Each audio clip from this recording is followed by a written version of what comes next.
Hello, xin chào các bạn đã quay trở lại với kênh YouTube Review 5 phút.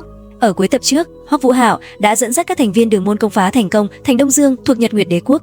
Thời gian trôi qua, không lâu sau, Hoắc Vũ Hạo đã cùng mọi người ở tại thành, sau đó tất cả thảo luận về kế hoạch tiếp theo. Theo lời Hoắc Vũ Hạo, việc công kích liên tiếp vừa rồi đã làm Nhật Nguyệt Đế quốc điều thêm binh mã đến tiếp viện.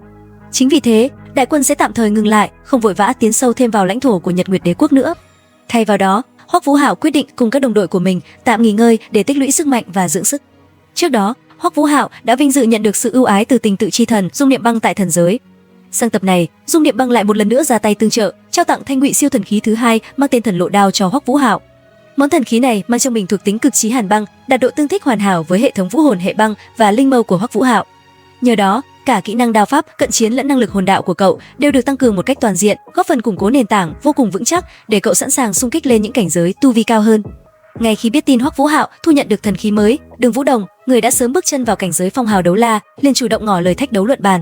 Trong thâm tâm, cô luôn muốn thử nghiệm xem một hồn đấu la như Hoắc Vũ Hạo, sau khi nắm giữ vô số con bài tẩy cùng sự gia trì mạnh mẽ từ thần khí, rốt cuộc có thể bộc phát sức chiến đấu đến đẳng cấp nào. Bước vào trận đối quyết, Đường Vũ Đồng tung ra Hoàng Kim Long Thương phiên bản thần khí. Sức mạnh của Long Thần mãnh liệt tuôn trào, tạo thành những đợt tấn công mang sức ép bá đạo không ngừng dồn ép Hoắc Vũ Hạo.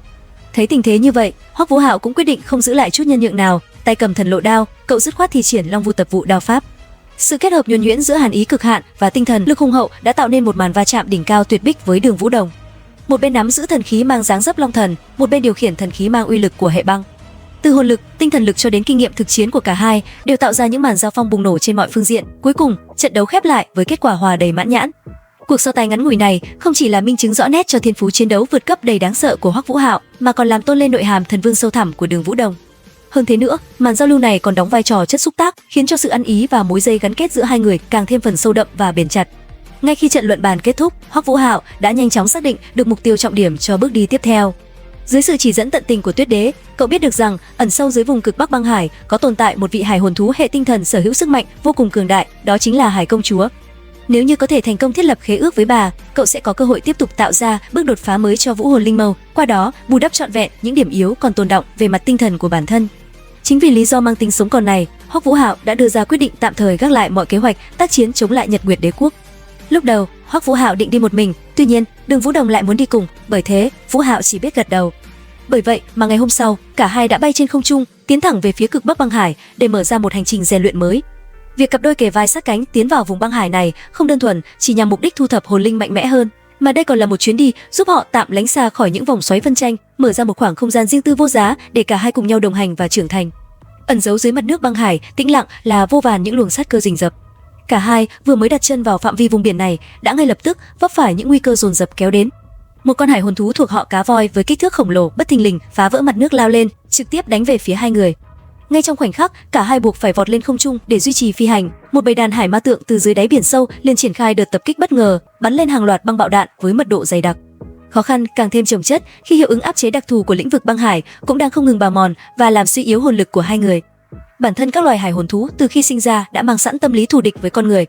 Cộng thêm việc nhất mạch của Hải Công Chúa quanh năm ẩn cư dưới vùng băng hải sâu thẳm, sự đề phòng và cảnh giác của họ đối với nhân loại lại càng trở nên sâu sắc và cực đoan hơn bao giờ hết. Vừa cảm nhận hai người tới, cô ta liền quát: "Đám nhân loại dơ bẩn và hèn hạ, lấy mạng hết bọn chúng cho ta!" Do đó, Hoắc Vũ Hạo và Đường Vũ Đồng rất nhanh đã bị kéo vào một vòng vây hãm đầy hung hiểm. Bị Hải Công Chúa, hồn thú 60 vạn năm công kích, cả hai phải lập tức bỏ chạy. Tiếp theo, trong lúc Vũ Hạo và Vũ Đồng đang phải chống lại công kích của hải hồn thú, thì con gái của Hải Công Chúa là Y Phù cũng xuất hiện. Kéo theo sự xuất hiện của cô, thứ huyễn thuật bí ẩn và đầy huyễn hoặc của tộc Nhân Ngư cũng bắt đầu được thi triển một cách tinh vi. Do phút chốc bất cẩn, Hoắc Vũ Hạo và Đường Vũ Đồng đã hoàn toàn chìm sâu vào bên trong huyễn cảnh, khiến con đường tiến lên phía trước bỗng chốc trở nên mịt mờ và giăng đầy cạm bẫy tử thần. Hải Công Chúa vốn dĩ sở hữu mức tu vi khủng khiếp, đạt đến ngưỡng hàng chục vạn năm, là vị bá chủ cai trị thực thụ của toàn cõi băng hải. Vì luôn mang nỗi lo sợ các cường giả nhân loại sẽ tràn đến cướp đoạt sinh mạng của hải hồn thú, bà đã cẩn thận răng sẵn trùng trùng điệp điệp những lớp phòng tuyến vững chắc với mục đích cưỡng ép và ngăn chặn triệt để bước chân tiếp cận của hai người. Một bên là cơ duyên ngàn năm có một để thu phục hồn linh nhằm tạo ra bước ngoặt đột phá, còn một bên là sự ngăn cản đầy uy thế của vị bá chủ băng hải uy nghiêm. Trong tình thế tiến thoái lưỡng nan này, Hoắc Vũ Hạo không chỉ phải liên tục nương tựa vào uy lực của Thần Lộ Đao để phá giải hàng loạt đòn tấn công vật lý mãnh liệt, mà còn phải dốc toàn lực vận dụng sức mạnh tinh thần cường đại nhằm chống trả lại huyễn thuật tinh vi của Hải Công Chúa. Và ngay giữa tâm điểm của sự nguy cấp ấy, Đường Vũ Đồng cũng sẽ chính thức bộc lộ toàn bộ sức mạnh tối thượng. Cô thi triển hồn kỹ thứ 9. Thế nhưng liệu rằng việc cả hai người bùng nổ sức mạnh có đánh bại được Hải công chúa hay không? Theo dõi kênh YouTube Review 5 phút để biết thêm chi tiết ở các tập tiếp theo nhé. Xin chào và hẹn gặp lại.